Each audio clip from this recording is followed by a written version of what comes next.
राधे राधे, जय श्री कृष्णा। दोस्तों, आज की वीडियो में हम सुनेंगे छोटी सी गौरैया का श्री कृष्ण पर विश्वास की प्रेरक कहानी। कुरुक्षेत्र के युद्ध क्षेत्र को विशाल सेनाओं के आवागमन की सुविधा के लिए तैयार किया जा रहा था।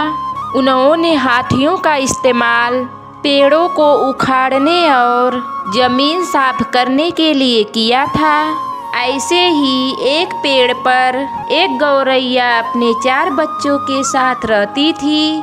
जब उस पेड़ को उखाड़ा जा रहा था तो उसका घोंसला जमीन पर गिर गया, लेकिन चमत्कारी रूप से उसकी संतानें अनहोनी से बच गई। लेकिन वो अभी बहुत छोटे होने के कारण उड़ने में असमर्थ थे। कमजोर और भयभीत गौरैया मदद के लिए इधर उधर देखती रही। तभी उसने कृष्ण को अर्जुन के साथ वहां आते देखा।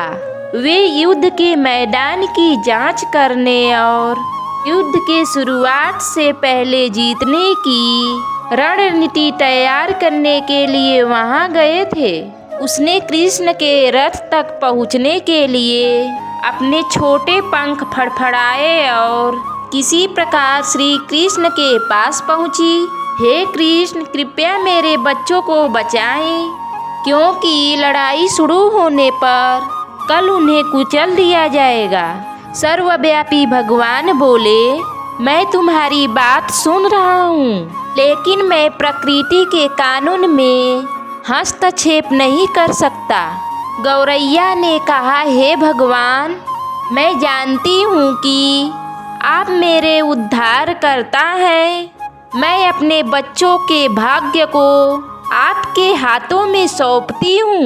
अब यह आपके ऊपर है कि आप उन्हें मारते हैं या उन्हें बचाते हैं। काल चक्र पर किसी का बस नहीं है।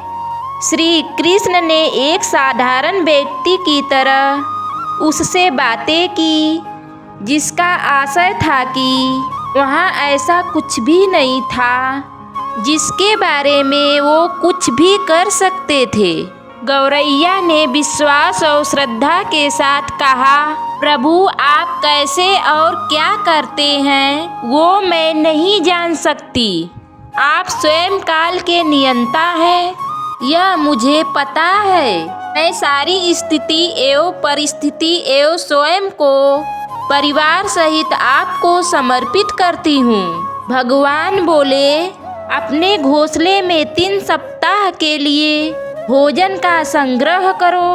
गौरैया और श्री कृष्ण के संवाद से अनभिज्ञ अर्जुन गौरैया को दूर भगाने की कोशिश करते हैं। गौरैया ने अपने पंखों को कुछ मिनटों के लिए फुलाया और फिर अपने घोंसले में वापस चली गई।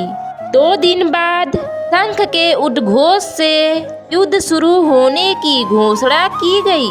कृष्ण ने अर्जुन से कहा कि अपने धनुष और बाण मुझे दो। अर्जुन चौंका, क्योंकि कृष्ण ने युद्ध में कोई भी हथियार नहीं उठाने की शपथ ली थी। इसके अतिरिक्त अर्जुन का मानना था कि वह ही सबसे अच्छा धनुषधर है।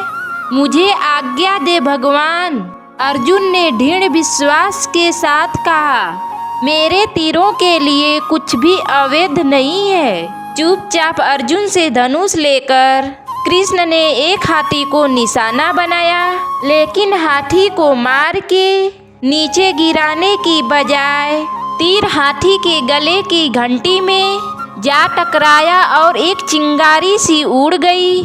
अर्जुन ये देखकर अपनी हंसी नहीं रोक पाई कि कृष्ण एक आसान सा निशान चूक गए। क्या मैं प्रयास करूं? उसने स्वयं को प्रस्तुत किया।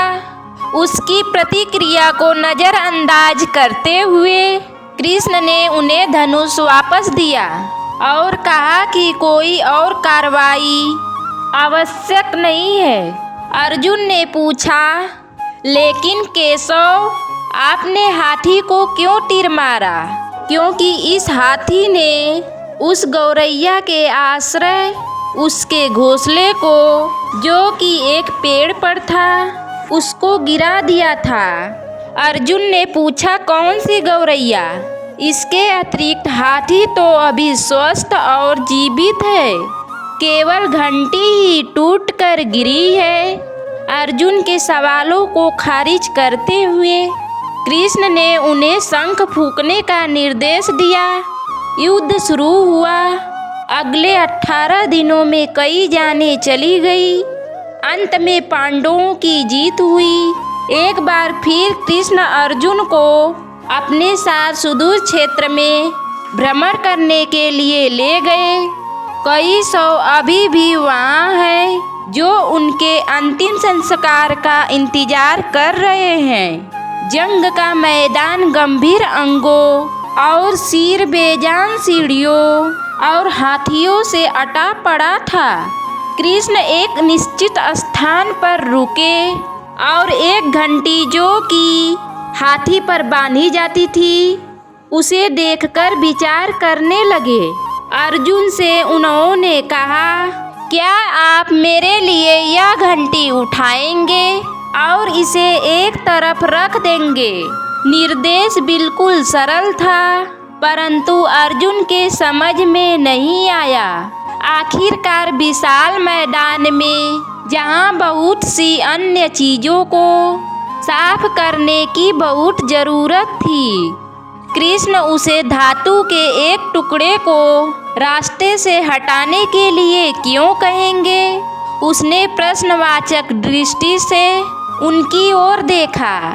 हाँ, यह घंटी, कृष्ण ने दोहराया।